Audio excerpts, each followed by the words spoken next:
makatulog ako dahil gawin traffic. And updated na ba ang mga things and everything dito. No, what's this? I'm so sleepy pero salapi.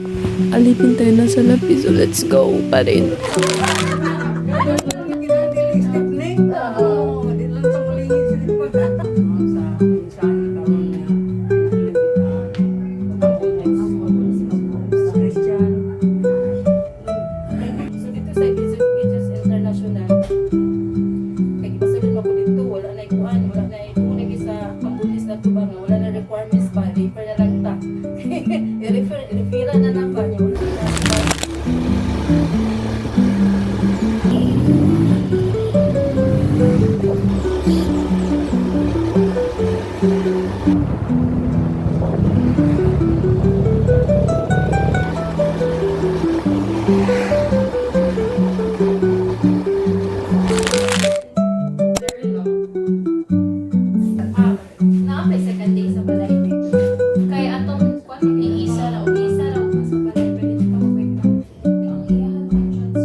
Salamat sa ating saging ginawa.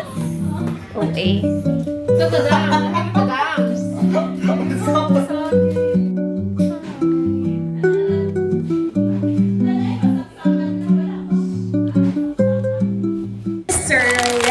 Miss Raylin Kate Ayuban. She will be receiving Service Award for her dedicated service to the College of Arts and Science. We also have Ray from Ricky Babia. Fruits of excellence.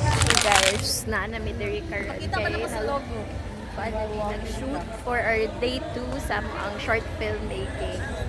And it's the last shoot for our major subject. Hi guys! So good afternoon. Today is March 27, 2026 and yeah, happy na moment ang March and I'm very happy and very blessed for this month because dagan kay nahitabo actually. Dili na ko mention isa-isa but dagan jud kayo. But kani siya ngayong month is I think more on struggles siya for me, the challenges.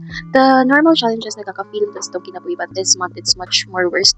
But I'm happy na nakalingkawas ko to ng mga challenges. You know, there's a lot of things happening in my life. So mag-update ko sa akong mga ginabuhat karon. I'm working as a working girl ko. I always try my best to manage my time, lalo na nga sa academics. Dagan pud kayo mga responsibilities and I'm also maintaining a grade na kailangan ko maintain my grade in order for me to maintain my scholarship. So then go work ko. Part-time lang siya guys kay I cannot fully commit anong full-time because I'm also studying and for me priority gid kay ang pagskwela guys. Actually I'm planning to like alternate bitang tanan because I can't tunga myself, dili nang matunga akong self para makakuha na ng tanan na mga utang.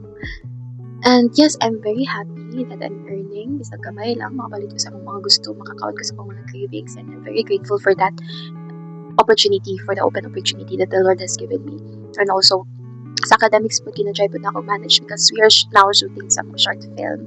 And also, our research papers or thesis papers are currently nasa mga instructor kay marag ibalik na po ito niya in review para ma-revise siya for our proposal. And then, yesterday, I received awards from our college and I'm very grateful for that.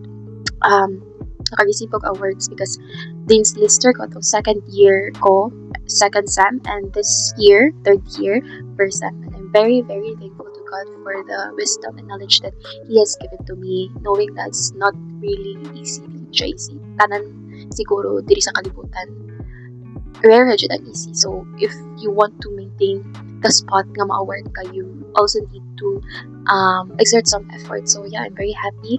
Dean's Lister, then Service Award, because sa sub-org, I'm one of the officers, and also Exemplary Leadership Award. It's a medal actually, but di na ako mapakita kay nasa taas kanan. Bueno kung sa kasi taas, kay init po siya. And kanap ito ang awards, guys. Kay naglanta ko sa post kahapon pa nga. Wala akong na-emotional in a way nga. Yeah, nagbungag yun lahat ng mga kakapoy, ng mga efforts sa life. But wala kita ko na siya i-credit tanan. Kay kabalo ko nga kanang tanan is dili kita siya ako dili sa Ginoo jud ta siya, and I'm always reminding myself to stay grounded bisan pag say maabot na ko diri sa kalibutan, because sinon man yun na siyang tanan, guys. Ang ako yung purpose or ako yung goal is mag-glorify kid si God sa tanan na akong ginabuhat, even though it's not easy. It's never easy jud, guys. There are days, there are weeks naga-breakdown jud ko kay usa di na ako makaya ang kadagan sa responsibilities. Kay syempre work, ministry, school, as a daughter, as a sister, daghan kayo kong ginahuna-huna lately. Pero I'm very happy for the busyness sa akong life, and kanang galiyop ito kong utok pa. And kuan po, like, I'm really trying my best to vlog, pero sa malimtan na dyan ako, guys, kay kanang ga-focus ko sa akong work ba, ay ga-focus ko sa like what's in the present. So sa malimtan na ako, and but I'm trying my best, so update dyan ko. And as for me, this year mag 23 na ako, so I'm very excited for that. There are days na makaingon ko nga, di ko lang naman ko, like, na kay ko experiences sa life, pero like feel na ko kay kulang pa dito siya, kay hindi pa ako makagive back sa akong parents. Pero kabalo kumabot siya ng panahon, but nagyo sa hinga na mag-crisis ta sa atong self nga la, di ko lang nakita, pero wala pa tayo nag-give back sa atong parents, wala pa tayo naabot sa kinabuhi. But I always remind myself na dili gid race ang kinabuhi diri sa kalibutan. Like, we have our own pace, like run at your own pace lang jud always, and be humble sa tanan nimo kaka achieve diri sa work. So that's all.